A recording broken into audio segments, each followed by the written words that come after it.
8월 7일 이재환 개념 낭독 시작하겠습니다. 오늘은 도형의 이동을 낭독하겠습니다. 일단 평행 이동이란 점의 평행 이동이란 도형을 일정한 방향으로 일정한 거리만큼 이동하는 것인데, 이때 이것을 기호로 나타낼 때는 x 더하기 x축으로 이동한 방향, y 더하기 y축으로 이동한 방향이 됩니다. 따라서 이는 도형의 평행 이동과는 다르게 진짜 있는 그대로의 부호를 쓴다고 볼 수 있습니다. 이제 그 다음 도형의 평행 이동. 도형의 평행 이동이란 방정식 f(x, y는 0이 나타내는 도형을 x축의 방향으로 a만큼, y축의 방향으로 b만큼 평행 이동한 도형의 방정식은 x-a, y-b는 0.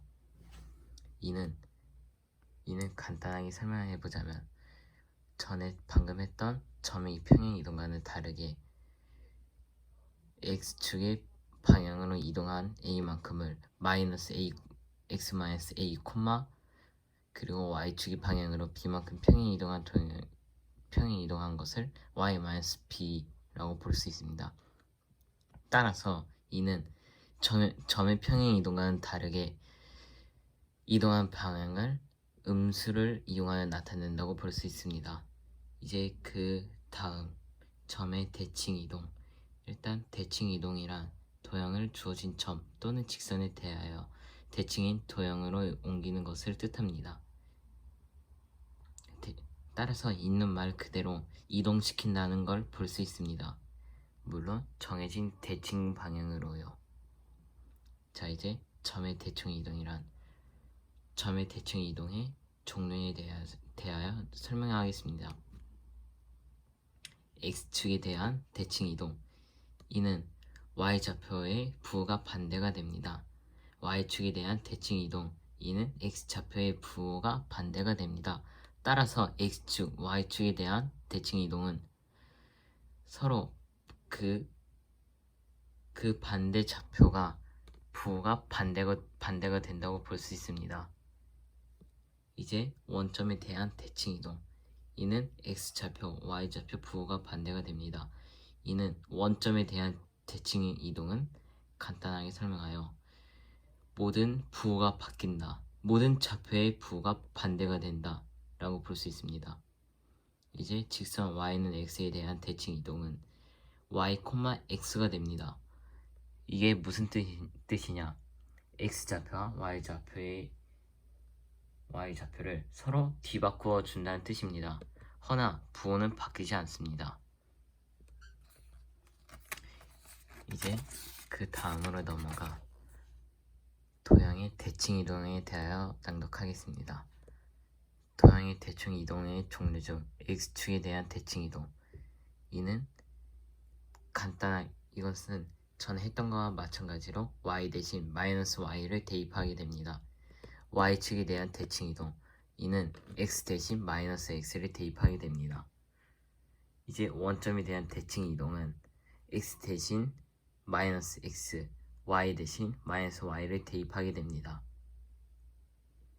따라서 이제 직선 y는 x에 대한 대칭 이동은 x 대신 y를 대입하고 y 대신 x를 대입하게 되는 것을 y는 x에 대한 대칭 이동이라 합니다.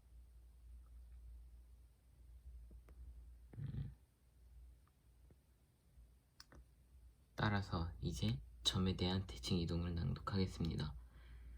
점 P, x, y를 점 A, b에 대하여 대칭 이동한 점을 P'라 하면 P'는 2a-x, 2b-y라 합니다.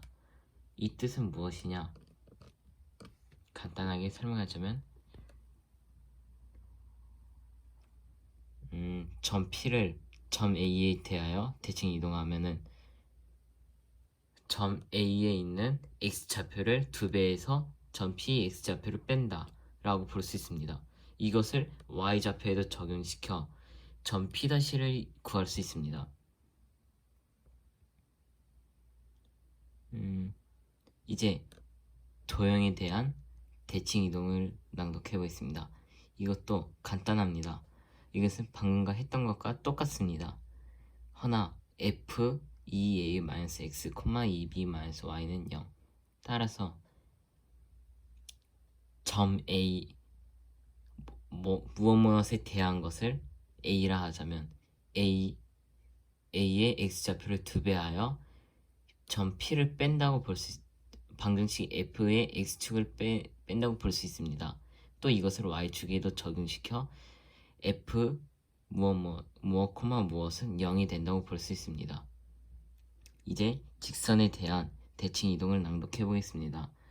점 p x, y를 직선 L, 물론 이때 L은 y는 mx 플러스 n에 대하여 대칭 이동 점을 P'이라고 하면 중점 조건이 주어졌을 때는 P'의 중점 M이 직선 L 위에 있다. 즉 M 곱하기 2분의 x 플러스 x 다시 플러스 n이라 하는데 여기 나오는 13-6번의 유형은 제가 잘 모르겠어서 내일 선생님께 여쭤보도록 하겠습니다. 이만 개념 낭독을 마치며 항상 정성을 다한 사람이 되겠습니다.